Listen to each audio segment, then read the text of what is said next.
একটু ভিন্নভাবে ট্রাই করে রান্নার স্বাদ বাড়িয়ে নিতে পারেন বহুগুণ। তো আমি এখানে হচ্ছে 1/2 কেজি গরুর মাংস ধুয়ে পানি ঝরিয়ে নিয়েছিলাম। গরুর মাংসটাকে দিয়ে দিলাম। এখন হচ্ছে একে একে আদা বাটা, রসুন বাটা, জিরা বাটা, আমি এখানে শুকনো মরিচটাকে বেটে নিয়েছি, দারচিনি, এলাচ, তেজপাতা, জিরা বাটা, একে একে সব মশলাগুলো দিয়ে দিব। দিয়ে দিলাম হলুদের গুঁড়াটা, আর সাথে আমি রেখেছিলাম ফেটানো টক দই আর লবণ।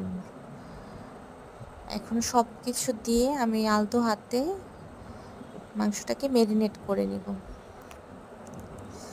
কিছুটা সময় ম্যারিনেট করে নেব যাতে মশলাগুলো সব মাংসের ভেতরে ঢুকে যায়। খুবই সিম্পল উপায় আপনি রান্নাটা করতে পারবেন, এবং আমরা নর্মালি যেভাবে রান্না করি সেভাবেই হবে। একটু ভিন্নতার কারণে স্বাদের পার্থক্যটা অবশ্যই।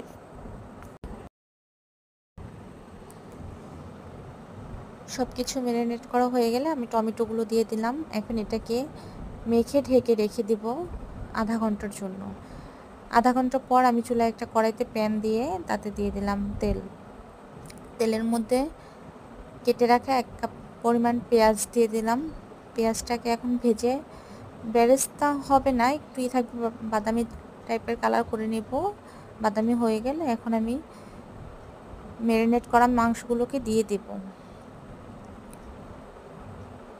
মাংসগুলো দিলে এর মধ্যে থেকে পানি উঠবে। তো কিছুটা পানি শুকিয়ে গেলে তারপরে হচ্ছে আমি ঝোলটাকে অ্যাড করব।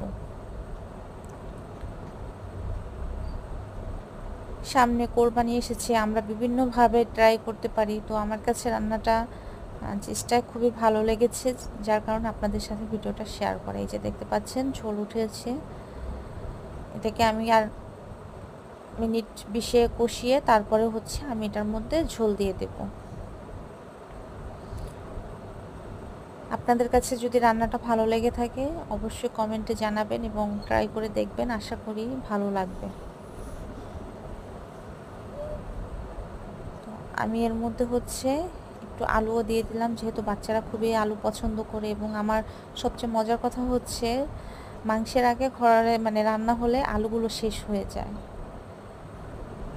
তো আমি আলুগুলো দিয়ে একটু কষিয়ে নিচ্ছি, তারপরে হচ্ছে 5 মিনিট কষিয়ে আমি ঝোলটা দেব। জাস্ট আমি ঢাকনা দিয়ে দমে রান্না করব, বেশি ঝোল ব্যবহার করব না। যেটার মধ্যে ম্যারিনেট করা ছিল ওটা দিয়ে হচ্ছে আমি একটু ধুয়ে ঝোলটা অ্যাড করে দিলাম। তো ঝোলটা শুকিয়ে আমি নামিয়ে পরিবেশন করলাম।